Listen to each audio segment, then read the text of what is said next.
ওসমান হাদি নামে একটা জুলাই যোদ্ধা ইনকিলাব মঞ্চের প্রধান যিনি ছিলেন, শুক্রবার সন্ত্রাসীরা ওনাকে আক্রমণ করেছে, আমরা সবাই জানি।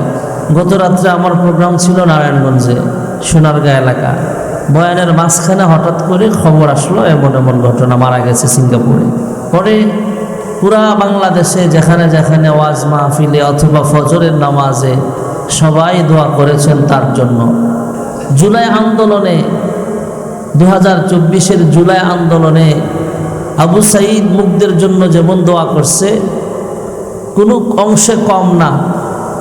ওসমান হাদির জন্য মানুষ কাঁদছে। আপনি দেখেন না 2024-এর 5 আগস্টের পরে যাদেরকে বাংলাদেশের মানুষ বেশি সম্মান করে, বিশেষ করে আল্লামা মামুনুল হক সাহেব, সার্জিস আলম, হাসানাত আবদুল্লাহ ছাত্র নেতা, যারা এদেরকে মানুষ আলাদা ইজ্জত করে সম্মান করে, এরা ওসমান হাদিকে হসপিটালে দেখতে যায় কাঁদছে। কোটি কোটি মানুষ কাঁদছে। ওসমান হাদি একজন যোদ্ধা, একজন সৈনিক। সে বলতোই আমি তো মারাই যাব, এমনে মরলেও মরব, শহীদি মরণ মরলেও মরব। এমনি মরণ হলে তো জান্নাত নিশ্চিত না, তবে আমার মরণটা যদি কেউ আমাকে মেরে ফেলে, আমি যদি শহীদি মর্যাদায় জান্নাতে যাই, এটা হলো দামি মরণ। তার আসলেই মন থেকেই কথাগুলো বলতেন। ও যেভাবে বলতেন সেভাবে হয়তো আমি বলতে পারছি না, তার উদ্দেশ্য ছিল এটাই যে মরণ তো একদিন হবেই, তবে হকের পথে থাইকা যদি আমার মরণ হয়, দুনিয়াতেও আমাকে মানুষ সম্মান করবে, পরকালেও আল্লাহ তাকে জান্নাত দিবে।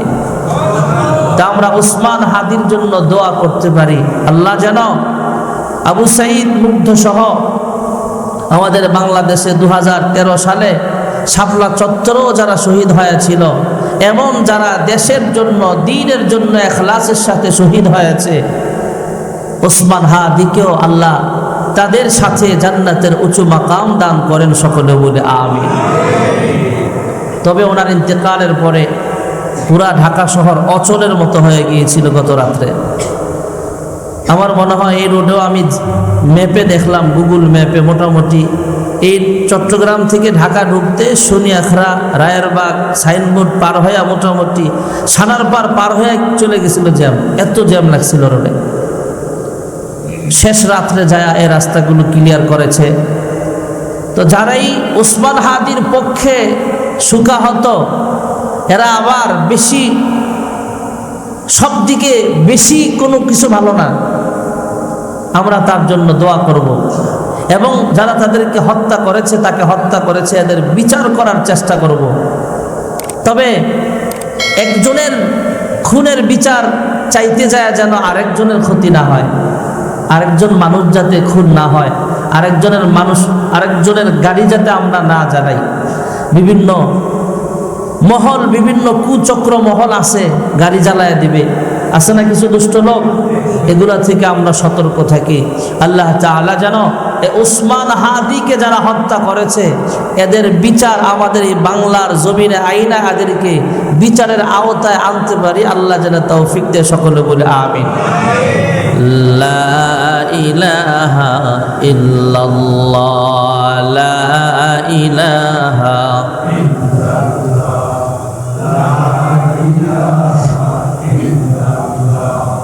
লা ইলাহা ইল্লাল্লাহ মুহাম্মাদুর রাসূলুল্লাহ সাল্লাল্লাহু আলাইহি ওয়াসাল্লাম। আলহামদুলিল্লাহ, আল্লাহ সুবহানাহু ওয়া তাআলার দরবারে অসংখ্য অগণিত শুকরিয়া যে মহান রব্বুল আলামিন দয়া করে, মায়া করে আমাদেরকে দুনিয়ার বিভিন্ন ঝামেলা থেকে ফারেক করে, গুনাহের কাজ থেকে বিরত রেখে এমন সুন্দর একটা জান্নাতের বাগান সাজাইবার আমাদেরকে আসার বসার তৌফিক আল্লাহ দান করেছেন। আমরা বেজার না খুশি, দিল থেকে সকলেই শুকরিয়া আদায় করছি, বলি আলহামদুলিল্লাহ। পুরা দেশের মানুষ শোকাহত, দেশে বিদেশে অনেক বাঙালি গত শুক্রবারের জুমার পর থেকেই মানুষ মানসিকভাবে কষ্টে আছে। ওসমান হাদি নামে একটা জুলাই যোদ্ধা ইনকিলাব মঞ্চের প্রধান যিনি ছিলেন, গত শুক্রবার সন্ত্রাসীরা ওনাকে আক্রমণ করেছে, আমরা সবাই জানি। গত রাত্রে আমার প্রোগ্রাম ছিল নারায়ণগঞ্জে সোনারগাঁ এলাকা। বয়ানের মাঝখানে হঠাৎ করে খবর আসলো এমন এমন ঘটনা, মারা গেছে সিঙ্গাপুরে। পরে পুরা বাংলাদেশে যেখানে যেখানে ওয়াজ মাহফিলে অথবা ফজরের নামাজে সবাই দোয়া করেছেন তার জন্য। জুলাই আন্দোলনে 2024-এর জুলাই আন্দোলনে আবু সাঈদ মুগ্ধের জন্য যেমন দোয়া করছে, কোনো অংশে কম না। ওসমান হাদির জন্য মানুষ কাঁদছে। আপনি দেখেন না 2024-এর 5 আগস্টের পরে যাদেরকে বাংলাদেশের মানুষ বেশি সম্মান করে, বিশেষ করে আল্লামা মামুনুল হক সাহেব, সার্জিস আলম, হাসানাত আবদুল্লাহ ছাত্র নেতা, যারা এদেরকে মানুষ আলাদা ইজ্জত করে সম্মান করে। এরাও ওসমান হাদিকে হসপিটালে দেখতে যায় কাঁদছে, কোটি কোটি মানুষ কাঁদছে। ওসমান হাদি একজন যোদ্ধা, একজন সৈনিক। সে বলতোই আমি তো মারাই যাব, এমনে মরলেও মরব, শহীদি মরণ মরলেও মরব। এমনি মরণ হলে তো জান্নাত নিশ্চিত না, তবে আমার মরণটা যদি কেউ আমাকে মেরে ফেলে, আমি যদি শহীদি মর্যাদায় জান্নাতে যাই, এটা হলো দামি মরণ। তার আসলেই মন থেকেই কথাগুলো বলতেন। ও যেভাবে বলতেন সেভাবে হয়তো আমি বলতে পারছি না, তার উদ্দেশ্য ছিল এটাই যে মরণ তো একদিন হবেই, তবে হকের পথে থাইকা যদি আমার মরণ হয়, দুনিয়াতেও আমাকে মানুষ সম্মান করবে, পরকালেও আল্লাহ তাকে জান্নাত দিবে।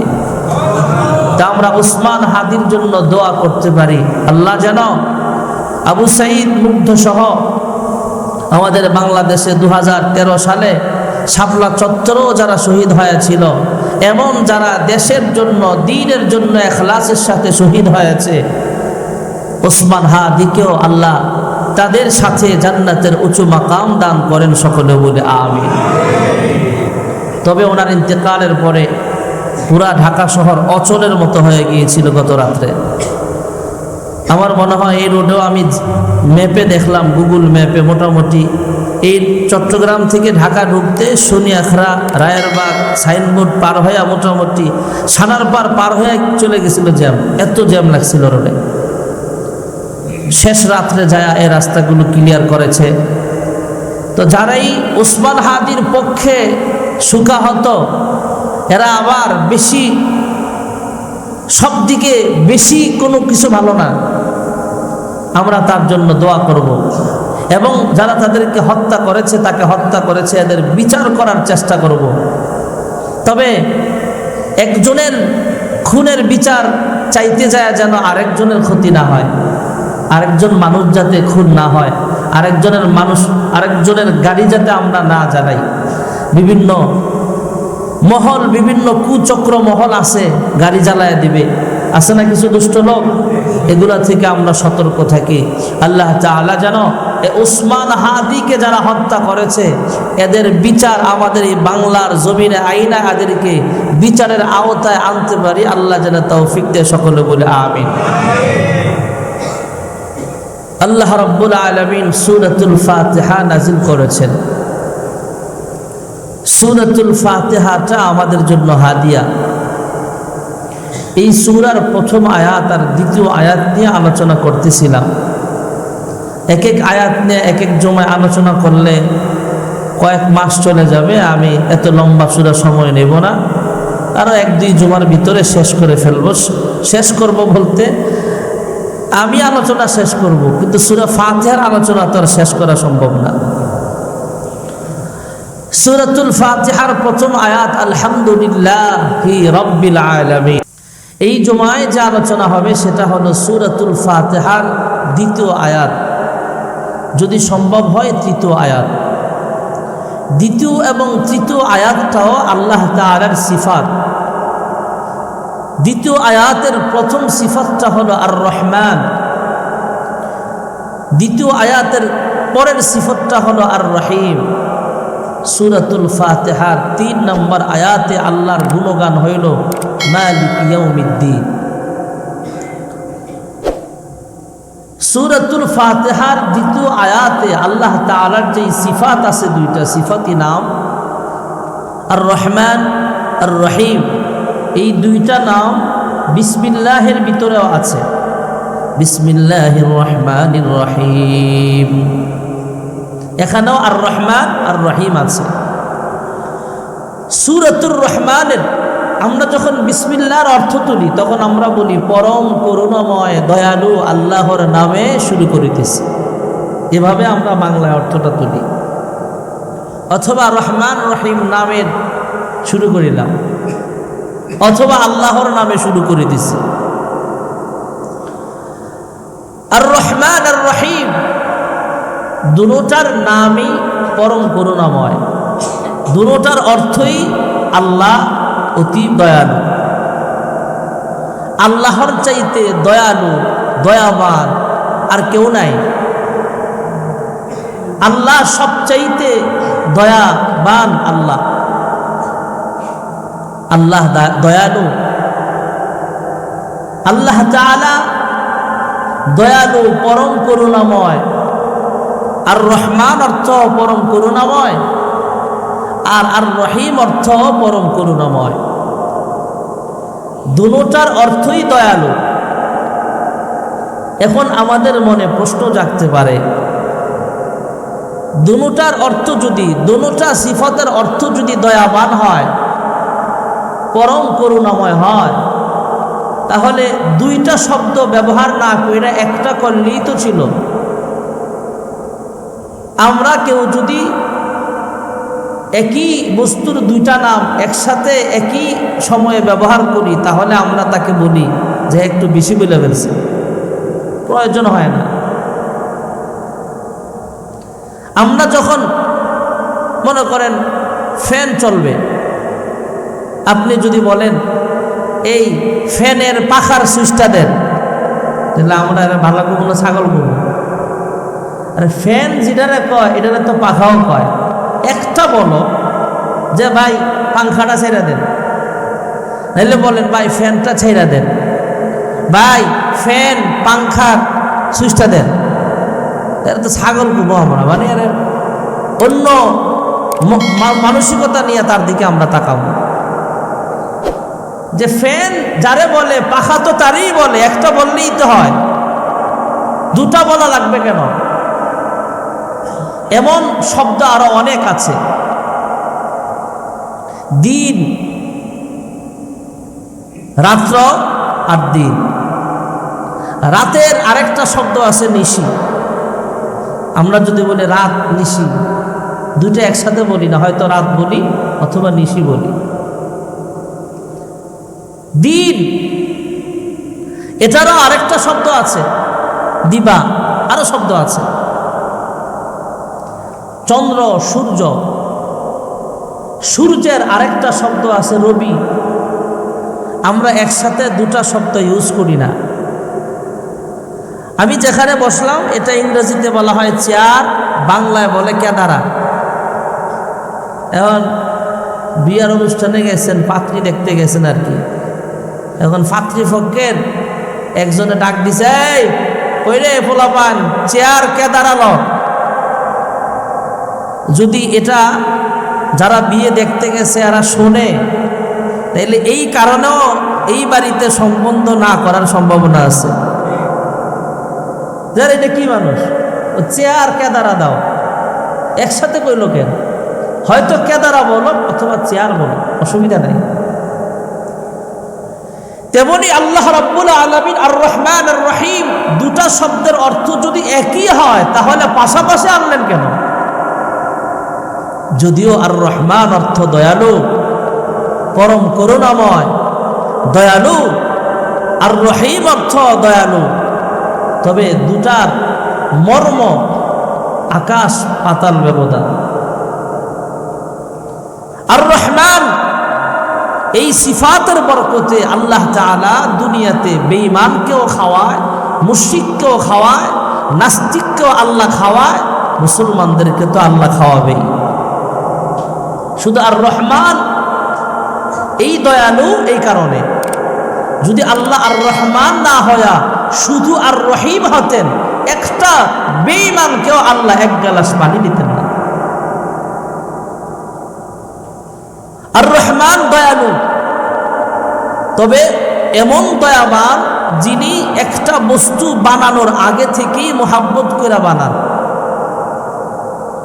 একটা মাখলুক সৃষ্টি করার আগেই তাকে ভালোবাসা, দয়া দেখায়া, রহম কইরা এটা সৃষ্টি করেন। এর নাম আর রহমান। আল্লাহ রাব্বুল আলামিন পৃথিবীর জমিনে অসংখ্য অগণিত মাখলুকাত বানিয়েছেন। আল্লাহ রাব্বুল আলামিন আশরাফুল মাখলুকাত মানুষ বানিয়েছেন। আল্লাহ তাআলা ঘোষণা করে দিলেন, ওয়ালাকাদ কাররামনা বানি আদম।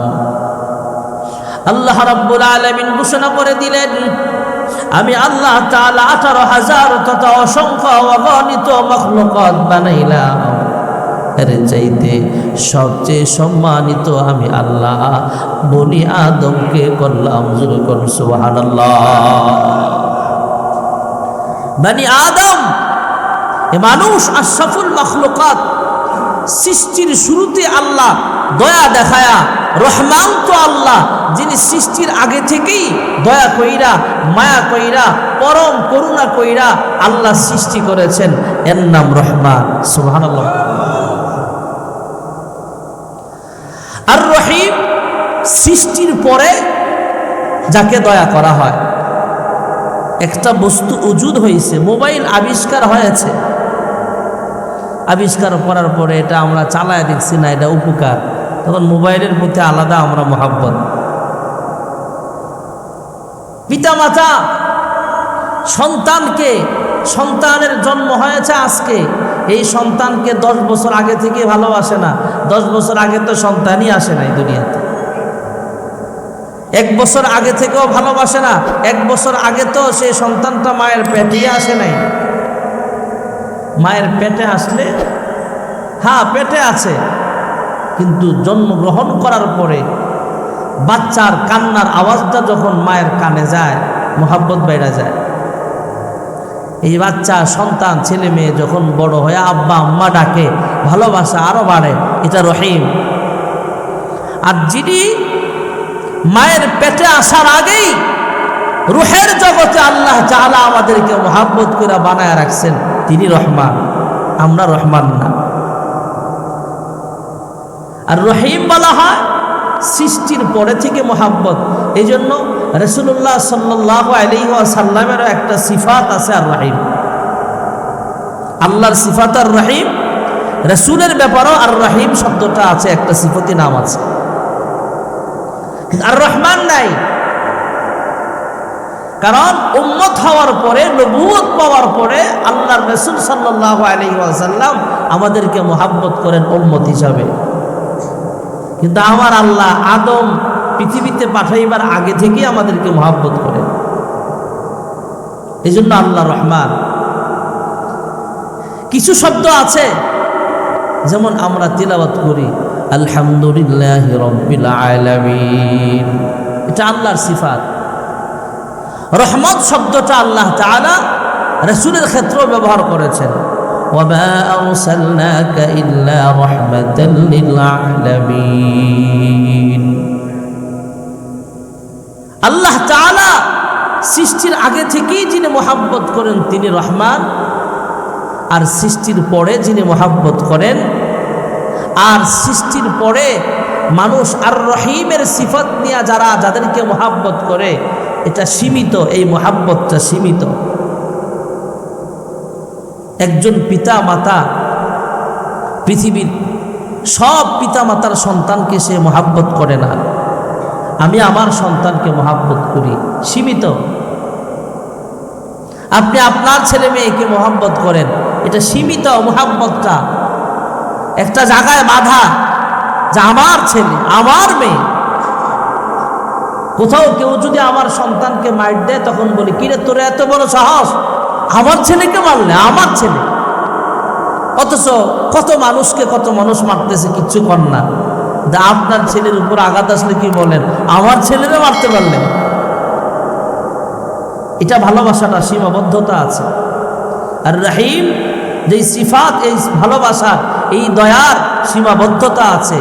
পার্সোনাল লোক যারা, নিজের আত্মীয় যারা, নিজের দলের যারা, এদেরকে মহাব্বত করা। নবী তার উম্মতকে ভালোবাসতেন। মুসলমান উম্মত যারা, সবার জন্য রহমত, কাফেরদের জন্য রহমত, ঠিক আছে, কিন্তু আবু বকরকে ভালোবাসতেন, ওমরকে ভালোবাসতেন, আবু জাহেলকে ভালোবাসতেন না, উতবা শাইবাকে ভালোবাসতেন না। ভালোবাসাটা সীমিত। আর রহিম, আর রহমান একমাত্র আল্লাহর গুণ।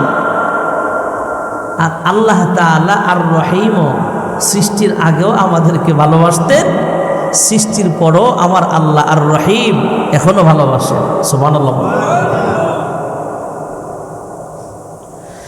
দুনিয়ার জমিনে যেমন নিজের দলের লোকদেরকে আমরা ভালোবাসি, আমার সন্তানকে আমি মহাব্বত করি। সন্তান জন্ম হওয়ার পরে, আমার দলে যোগদান করার পরে আমার দলের কর্মীটাকে আমি ভালোবাসি, আমার মুসল্লিকে আমি ভালোবাসি। অন্য মুসল্লিকে এত ভালোবাসি না। ইমাম সাহেবের ভালোবাসাটাও সীমিত আছে। দুনিয়াতে কত ইমামের মুসল্লি আছে, রাস্তা দিয়ে গেলে কত মানুষ সালাম দেয়, আমরাও সালাম দেই, কিন্তু ওই মুসল্লিটার জন্য আমার মায়া লাগে না ততটা। আমার মুসল্লি, আমার পিছনে যারা নামাজ পড়ে, এদেরকে দেখলে আলাদা ভালো লাগে, কারণ এটা আমার মুসল্লি। সুবহানাল্লাহ। ভাইরা আমার, বন্ধুরা আমার, এই বাংলাদেশে আমার চাইতে ভালো মানের খতিব আছে। 1.5 লক্ষ 2 লক্ষ টাকা খতিবের মাসিক হাদিয়া, এমন খতিব আমাদের ঢাকা শহরে আছে। আমার চাইতে বড় খতিব আছে, বড় আলেম আছে। এই মসজিদের চাইতে আরো বড় বড় মসজিদও আছে বাংলাদেশে। বড় মসজিদের খতিব সাহেব, ওনাকে দেখলে আপনি চিনিনি না, কিন্তু আমার পিছনে যেহেতু আপনি নামাজ পড়েন, আমাদের মসজিদের খতিব সাহেব আলাদা মুহাব্বত জোরে কোন আছে না? না। হাসরের ময়দানও এমন হয়ে যাবে, অনেক সময় আমরা খতিব সাহেবরাও তো ফাইসা যেতে পারি। কোন গুনাহের কারণে, কোন অপরাধের কারণে ফাইসা যায় বলা যায় না। বেশিরভাগ খতিব তো এই ব্যাপারেও ফেসে যেতে পারে। তুমি তোমার মসজিদের মিম্বরে বৈশা, খুতবার চেয়ারে বৈশা হক কথা কেন বললা না? তোমার খতিবগিরি চলে যাবে, তোমার ইমামতি চলে যাবে, তোমার মুয়াজ্জিনি চলে যাবে, তাই তুমি হক কথা বলো নাই। এই জন্য অনেক ইমাম হাসরের মাঠে মামলা খেয়ে যাবে, অনেক মুয়াজ্জিন মসজিদের খাদেম মামলা খেয়ে যাবে, অনেক খতিব সাহেব মামলা খেয়ে যাবে। মসজিদের কমিটিও বাঁচতে পারবে না। মসজিদের অনেক কমিটিকেও আল্লাহ মামলা দিয়ে দিবে, আল্লাহ নিজে বাদী হয়ে মামলা করবে। যেই কমিটি ইমামের উপরে অত্যাচার করে, খতিবের উপরে জুলুম করে, অথবা এদেরকে হক কথা বলতে বাধা দেয়, এমন মসজিদ কমিটিও হাসরের ময়দানে ফেঁসে যেতে পারে। যেই মুসল্লি গুনাহের সাথে জড়িত, সুদের সাথে জড়িত, ঘুষের সাথে জড়িত, এমন মুসল্লিও তো হাসরের ময়দানে ফাইসা যেতে পারে। হাসরের মাঠে দেখা যেতে পারে আমার খতিব সাহেব জান্নাতে চলে যাচ্ছে, ইমাম সাহেব জান্নাতে চলে যাচ্ছে, অথবা ইমাম জাহান্নামী ঘোষণা হয়ে গেছে, খতিব জাহান্নামী ঘোষণা হয়ে গেছে। দেখবে একজন মুসল্লি জান্নাতি মানুষ জান্নাতে চলে যায়। যেহেতু আমার মুসল্লি আলাদা, আমার প্রতি মুহাব্বত আছে, তার ডাক দিব, তুমি না আমার মুসল্লি ছিলা, আমার পিছনে নামাজ আদায় করতা, তখন মুসল্লিটাও আল্লাহর কাছে সুপারিশ করবে। এই মুসল্লির বরকতে ইমাম সাহেব পরিচিত, মুসল্লিটাও পরিচিত। আল্লাহ সেই ইমাম আর খতিবকে আল্লাহর জান্নাতি বানায় দিবে। এর বিপরীতটাও ঘটে যাবে। মসজিদের কমিটি ফাইসা গেল, আল্লাহ তাআলা নিজে যেহেতু মালিক ইয়াউমিদ্দিন, আল্লাহ নিজে বাদিহা যখন মামলা হয়ে যাবে, মুসল্লি ফাইসা গেছে, জাহান্নামী ঘোষণা হয়ে গেছে, মসজিদ কমিটির লোক জাহান্নামী ঘোষণা হয়ে গেছে, ফিরিস্তারা বেরি পড়ে তাকে জাহান্নামের আগুনে জ্বালাবে। এমন সময় তাকায় দেখবে ইমাম সাহেবকে দেখা যায়, খতিব সাহেবকে দেখা যায়, মুয়াজ্জিন সাহেবকে দেখা যায়, চিৎকার করে লাগবে, হে খাদেম সাহেব, হে ইমাম সাহেব, আপনি আমার ইমাম ছিলেন, আপনি আমার খতিব ছিলেন, আমি তো জাহান্নামে চলে যাচ্ছি। ইমাম সেদিন বলবে, আয় আল্লাহ, আর কোনো কারণে যদি তাকে মাফ নাও করো, এই লোকটাকে আমি চিনি, এই লোকটা আমার মুসল্লি ছিল, এই পরিচিতির কারণে তাকে জান্নাত দিয়া দাও। আল্লাহ ডাক দিয়া বলবে, তুমি জাহান্নামী ছিলা, জাহান্নামে তোমার নামটা লেখা হয়ে গেছে। আমি আল্লাহ শুধু একজন ইমামের পরিচিত মুসল্লি, একজন খতিবের মুসল্লি হওয়ার কারণে আমি আল্লাহ তাআলা তোমাকে জান্নাতি বানায়া দিলাম। আর রহিম, ঘনিষ্ঠ পরিচিতিটা কাজে লাগবে। নিজের দলের লোককে ভালোবাসি, নিজের মুসল্লিকে ভালোবাসি, নিজের ইমামকে ভালোবাসি, এটা হাসরের মাঠে কাজে লেগে যাবে। আল্লাহ রাব্বুল আলামিন বলেন, আমি আল্লাহর রহমান, সৃষ্টির আগে থেকে আমি তোমাদেরকে মহাব্বত করি। আমি আল্লাহর রহিম, সৃষ্টির পরও তোমাদেরকে ভালোবাসি। তবে দুনিয়ার জমিনে আমি আল্লাহ তোমাকে রহমান বইবার ভালোবাসি। আমি আল্লাহ মুসলমানরাও খানা খাওয়াই, বেঈমান কাফেররাও আমি আল্লাহ খানা খাওয়াই। হাসপাতালে গেলে অক্সিজেন কিনা রুগীকে দিতে হয়, আইসিইউতে যখন রাখে রুগীর ভিতরে অক্সিজেন আলাদা ঢুকাতে হয়। ভাইরা আমার, বন্ধুরা আমার, এই অক্সিজেন কিনতে টাকা লাগে, পয়সা লাগে। আল্লাহ যদি বলতেন, দুনিয়াতে যারা শ্বাস নিঃশ্বাস নাও, দুনিয়ার জমিনে যারা আমি আল্লাহর প্রতি ঈমান এনেছে, মুহাম্মদুর রাসূলুল্লাহ সাল্লাল্লাহু আলাইহি ওয়াসাল্লামকে নবী মানছে, এরাই শুধু অক্সিজেন নিতে পারবা, একটা কাফের বেঈমানও দুনিয়াতে বাঁচতে পারবে না। আল্লাহ আর রহমান, এজন্য যদি আর রহিমই হতো তাহলে সম্ভব ছিল না। আমরা মুসলমানরা যেমন সকালবেলা নাস্তা খাই, রুটি খাই আর ভাত খাই, বা বিরিয়ানি খাই, একটা তো খাই, অথবা চা বিস্কিট খাই। একজন নামাজি বান্দা বান্দি যেমন সকালবেলা নাস্তার ব্যবস্থা আছে, বেনামাজি বান্দা বান্দির জন্য নাস্তার ব্যবস্থা আছে না নাই?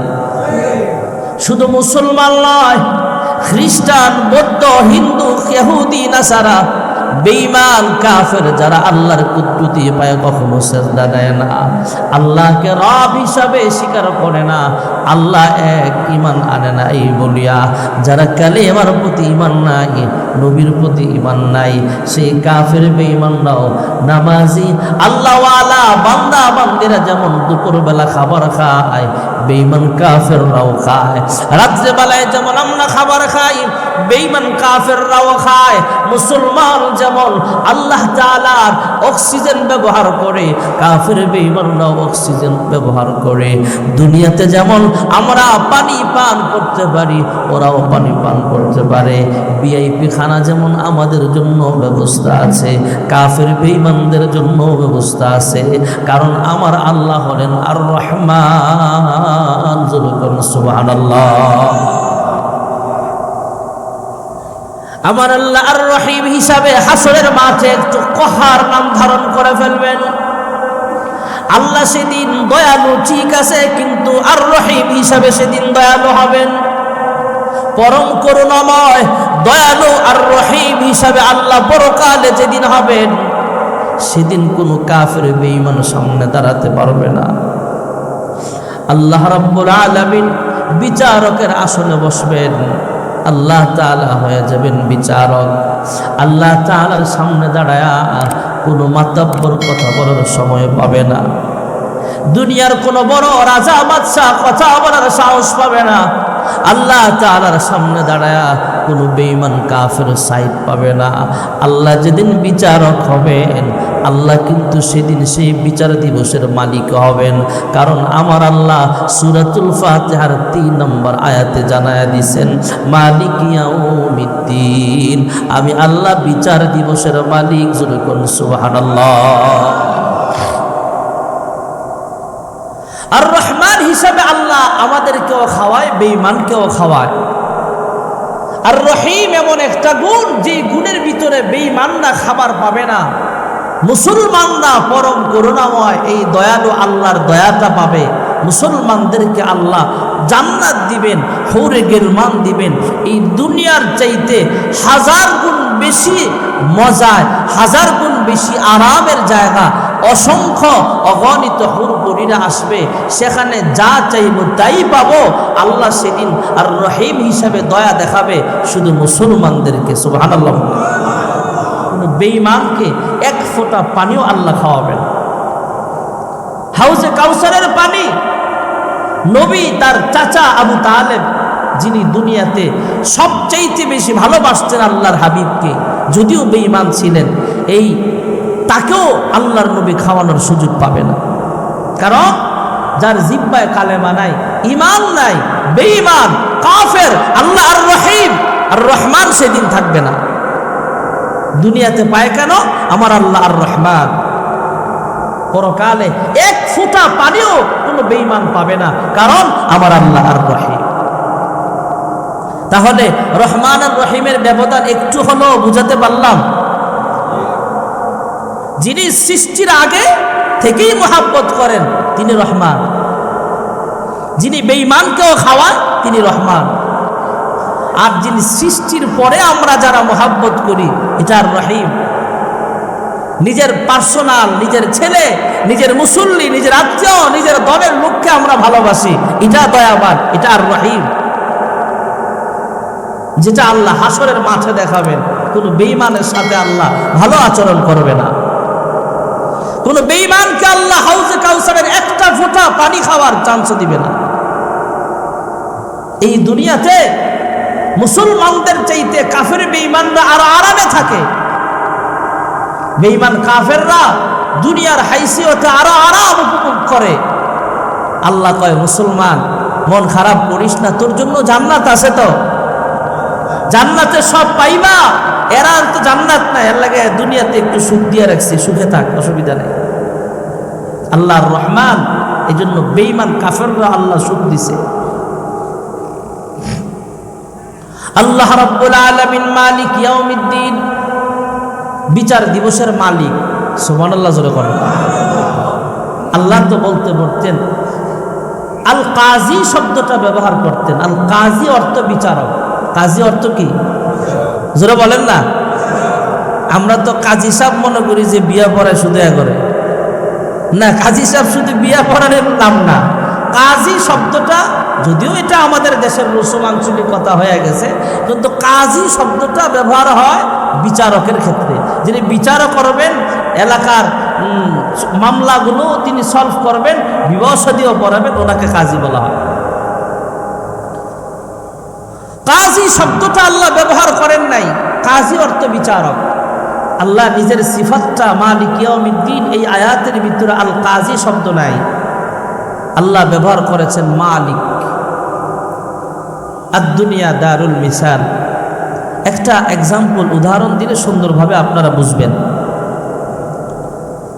আমাদের বাংলাদেশে হাইকোর্ট, সুপ্রিম কোর্ট, জজ কোর্ট আছে না নাই? এখানে যারা বিচার করেন, যাদেরকে আমরা বাংলায় বলি জজ অথবা বিচারপতি, বিচারক, যিনি বিচারক, কাজী, উনি বিচারকের আসনে বসেন। বাদী বিবাদী দুজনকে উপস্থিত করা হয়। যিনি মামলা করেছেন, যার বিরুদ্ধে মামলা করেছেন, দুজন উপস্থিত হয়, কাঠগড়ায় দাঁড়ায়, এবং দুজনের পক্ষে উকিল আছে না নাই? কথা হয় না, উকিল আছে না নাই? দুনিয়ার আদালতের সিস্টেম তো এটাই। জজ বসবে, বিচারক বসবে, বাদী বিবাদী হাজির হবে, সাক্ষী থাকবে, এবং দুজনের পক্ষে উকিল থাকবে। যদিও আমাদের দেশের অধিকাংশ উকিলরা সত্যটা মিথ্যা, মিথ্যাটারে সত্য বানাইতে পারে। আল্লামা দেলাওয়ার হোসেন সাইদি রহমতুল্লাহ আলাইহির মতো লোককে এরা রাজাকার বানাইছিল। বড় বড় আলেমদেরকে ওরা রাজাকার বানাইছিল, সত্য মামলায় না মিথ্যা মামলায়। তাহলে সত্যটারে মিথ্যা ওরা বানাতে পারে। কেমনে বানান লাগে, কেমনে সাক্ষী বানান লাগে, ওরা ভালো ট্যালেন্ট, ভালো বুঝে। তবে আমরাও বলি যে তোমরা এই দুনিয়ার ট্যালেন্টগিরি দেখাও, যা দেখাবা। আমরা কিন্তু এই দুনিয়ার ওকালতি করতে চাই না। আমরা উলামায়ে কেরাম কিন্তু হাসরের মাঠে আল্লাহর সামনের উকিল। দুনিয়ার ক্ষণস্থায়ী জিন্দেগিতে ওকালতি কইরা তোমার ওকালতিটা একজন আলেমের বিরুদ্ধে যদি চলে যায়, এই আলেমটাই কিন্তু হাসরের ময়দানে যেদিন উকিল হবে, তোমার পক্ষে আলেমদেরকে পাবা না। ঠিক না বেঠিক? চলে এই জন্য খুব সাবধান, শুধু ওকালতির ক্ষেত্রে না, একদম মহল্লা পর্যায়েও আলেমদের বিরোধিতা করতে গেলে সাবধান। হ্যাঁ, একজন বিচারক, জজ, বাদী বিবাদী উপস্থিত, সাক্ষ্য উপস্থিত, আসামির বিরুদ্ধে মামলা চলে গেছে, সাক্ষ্য প্রমাণ 100% তার বিরুদ্ধে চলে গেছে, যার বিরুদ্ধে মামলা করা হয়েছে। আসামি আসলেই দোষী, ফাঁসির রায় হয়ে গেছে। এখন আদালতে উপস্থিত মজমায় যখন সাক্ষ্য প্রমাণ সব আসামির বিপক্ষে চলে যাবে, তখন কি জজের ক্ষমতা আছে এই আসামিকে বাঁচাতে পারবে? তখন অবশ্যই জজ এ কথা লিখবে যে বাংলাদেশের অমুক ধারার অমুক আইনের ভিত্তিতে আসামির বিরুদ্ধে দায়েরকৃত মামলা সাক্ষ্য প্রমাণের ভিত্তিতে প্রমাণ হওয়ায় তারে সশ্রম কারাদণ্ড দেওয়া হলো, এত বছরের কারাদণ্ড দেওয়া হলো, যদি ফাঁসিও হয় ফাঁসি দেওয়া হবে, ফাঁসির রায় ঘোষণা করা হবে। এখন যিনি আসামির কাঠগড়ায় আছেন, আসামি যে যার বিরুদ্ধে ফাঁসির রায় হলো, ফাঁসির রায় যার বিরুদ্ধে হয়েছে, এটা যদি জজের ছেলেও হয়, তাহলেও ছেলেকে এখানে জজের চেয়ারে বৈশা বাঁচানো সম্ভব না, রায় দিতেই হবে যে হ্যাঁ এটা আসামি, তার ফাঁসির রায় ঘোষণা করা হবে। এটা দুনিয়ার আদালত পারবে না। হ্যাঁ, হয়তো সাক্ষী কেনা বিচার কইরা পোলার বিরুদ্ধে যারা মামলা করছে এদের বিরুদ্ধে আবার মামলা করতে পারবে, কিন্তু উপস্থিত ভরা মজমায় যদি জজ দেখে যে সব সাক্ষ্য আসামির বিরুদ্ধে, আসামি যদি ছেলেও হয়, তারপরেও কি ক্ষমা করার অধিকার জজের আছে নাকি? নাই। এটা দুনিয়ার আদালত। তবে হ্যাঁ, আদালত মুলতবি ঘোষণা হলে, আদালত সমাপ্ত হলে, যেহেতু ওনার ছেলে, তাই উনি উপর মহলে দরখাস্ত করতে পারবেন, সুপ্রিম কোর্টে যাইতে পারবেন, জজ কোর্টে যাইতে পারবেন। আপিল করার সুযোগ আছে না? আছে। জজ কোর্ট, হাইকোর্ট, সুপ্রিম কোর্ট কোনো আদালতে তিনি পারে নাই। তখন এই রায়টা, এই মামলাটা চলে যাবে প্রেসিডেন্টের হাতে। দেশের রাষ্ট্রপ্রধান যিনি, যারা দেশ চালায়, এদের কারো হাতে, প্রেসিডেন্ট বা প্রধানমন্ত্রীর কাছে চলে যাবে। আপিল ওখানে, এখন আর আদালতে না। আপিল বিচারক, সুপ্রিম কোর্ট, হাইকোর্ট, জজ কোর্ট, কোনো কোর্টে তাকে বাঁচাতে পারে নাই। এখানে সাক্ষী আছে, উকিল আছে, সব ব্যবস্থা আছে, পারে নাই কোথাও বাঁচাতে। কিন্তু এই কাগজটা যখন প্রেসিডেন্টের হাতে যাবে, প্রেসিডেন্ট চাইলে আপনার কি বলে 16 ডিসেম্বর স্বাধীনতা দিবস উপলক্ষে, হ্যাপি নিউ ইয়ার উপলক্ষে, পবিত্র ঈদুল আজহা উপলক্ষে, মাহে রমজান উপলক্ষে, এই কোন কোনো সাক্ষী লাগবে না, কোনো উকিল লাগবে না, কোনো বিচারক রাখবে না। রাষ্ট্রপ্রধান, রাষ্ট্রের মালিক যেহেতু উনি, রাষ্ট্রের পরিচালক যেহেতু তিনি, তাই উনি চাইলে ঈদুল আজহা উপলক্ষে, ঈদুল ফিতর উপলক্ষে এই ফাঁসির আসামিটাকেও বাঁচাতে পারে। এমন, এটার নাম মালিক। যিনি জজ, ওনার ছেলেকেও বাঁচাতে পারবে না। উকিল তার ছেলেকে বাঁচাতে পারে নাই, কারণ সাক্ষ্য তার বিরুদ্ধে। এখানে সাক্ষ্যর ব্যবস্থাপনা আছে, কিন্তু যিনি রাষ্ট্রের মালিক, ওনার কাছে কোনো সাক্ষ্য লাগবে না, উকিল লাগবে না, কারো সুপারিশ লাগবে না, কিচ্ছু লাগবে না। উনি চাইলেই মাফ করতে পারে। আল্লাহ বলেন, আমি শুধু কাজী নই, আমি শুধু বিচারক নই, আমি আল্লাহ মালিক ইয়াউমিদ্দিন, আমি আল্লাহ বিচার দিবসের মালিক। জোরে কোন সুবহানাল্লাহ। হাসরের ময়দানে এমন ঘটে যাবে, একজন মানুষ মুসলমান, ইমানদার, কিন্তু ইমান আমল বড় দুর্বল। এই মানুষটা ফাইসা গেছে হাসরের ময়দানে, নাম ঘোষণা হয়ে গেছে জাহান্নামী, নাম ঘোষণা হয়ে গেছে। এই লোকটাকে আল্লাহ তাআলা বলবেন, যাও জাহান্নামে যাও। এই লোকটা অন্য জাহান্নামীর চাইতে একটু স্পিডে দৌড় মারবে, দ্রুত গতিতে দৌড়াবে জাহান্নামে ঝাঁপ দেওয়ার জন্য। অন্যরা যেভাবে স্বাভাবিকভাবে জাহান্নামের দিকে দৌড়ায়, এই লোকটা অস্বাভাবিকভাবে দ্রুত গতিতে যখন দৌড় মারবে, আল্লাহ তাআলা ডাক দিবে, ইয়া আব্দুল্লাহ, এদিকে আসো, হে আমার বান্দা, তোমাকে জাহান্নামে ঘোষণা করলাম, ঠিক আছে, তুমি এইভাবে দৌড় মাইরা জাহান্নামে কেন দৌড়াচ্ছ? অন্যরা তো ধীরে স্থিরে যাইতেছে, তুমি অস্বাভাবিক দৌড় কেন মারলা?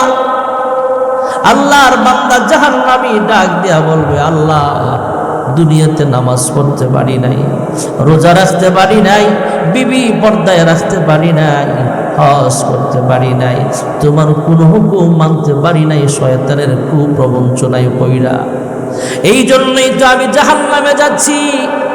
তবে আজকে যখন আপনি বলেছেন জাহান্নামে যাইতে, আমি চিন্তা করলাম, দুনিয়ায় কোনো অর্ডার মানি নাই, দুনিয়ায় কোনো হুকুম মানতে পারি নাই, শয়তানের ধোঁকায় পইড়া আজকে অন্তত আপনার হুকুমটা মানি, তাই সবার আগে দৌড়ায়া জাহান্নামে যাইতেছিলাম। সুবহানাল্লাহ। আল্লাহ রহমান, আল্লাহ তাআলা হলেন রহিম।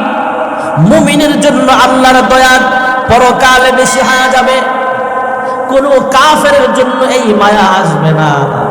আল্লাহ তো আর রহিম, আল্লাহ তো মালিক ইয়াউমিদ্দিন। দুনিয়াতে বিচারক তার ছেলেকে বাঁচাতে পারে না, দুনিয়াতে জজ তার সন্তানকে বাঁচাতে পারে না, পরকালেও আল্লাহ যখন বিচারক হবেন, আল্লাহর বিচারের সামনে দাঁড়ায়া বাদী বিবাদী, তার পক্ষে উকিল আছে, কেউ বাঁচাতে পারে নাই। আল্লাহ তাআলা তার নামটা ঘোষণা দিয়া ফেলছে। এই লোকটা যখন এই কথাগুলো বলবে, আল্লাহ ডাক দিয়া কয়, কোনো উকিল লাগবে না, কোনো সাক্ষ্য লাগবে না, আমি আল্লাহ রহিম। যা যা ইমানদার, আজকে অন্তত আমার হুকুমটা মানতেছি না, যদিও এটা সওয়াবের কাজ না, এই বরকতে আমি আল্লাহ তোমাকে ক্ষমা করে দিলাম। যুবকগণ সুবহানাল্লাহ। এর নাম মালিক ইয়াউমিদ্দিন। কারণ একটা লোক আদালতে আল্লাহ তাকে বাঁচাতে পারে নাই, কারণ আল্লাহ কাজী, আল্লাহ বিচারক, জজ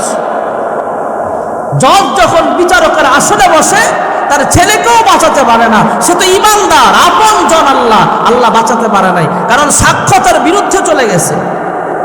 কিন্তু জাহান্নামীর গেট থেকে আল্লাহ দয়া কইরা অসংখ্য, কোটি কোটি নয়, অসংখ্য অগণিত ইমানদারকে আল্লাহ বলবে, যা, তখন লাগে মায়া লাগছে, যা, আমি আল্লাহ রহিম, আমার ইমানদার বান্দা বান্দি তোদেরকে জাহান্নামী দিব না, যা, তোমাদেরকে আমি আল্লাহ ক্ষমা করে দিলাম। আমার আল্লাহ শুধু ইমানদারদেরকে সেদিন ভালোবাসবে।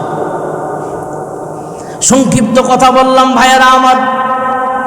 তাহলে বিচারক আর মালিকের ভিতরে, রাষ্ট্রপ্রধানের ভিতরে ব্যবধান আছে না নাই?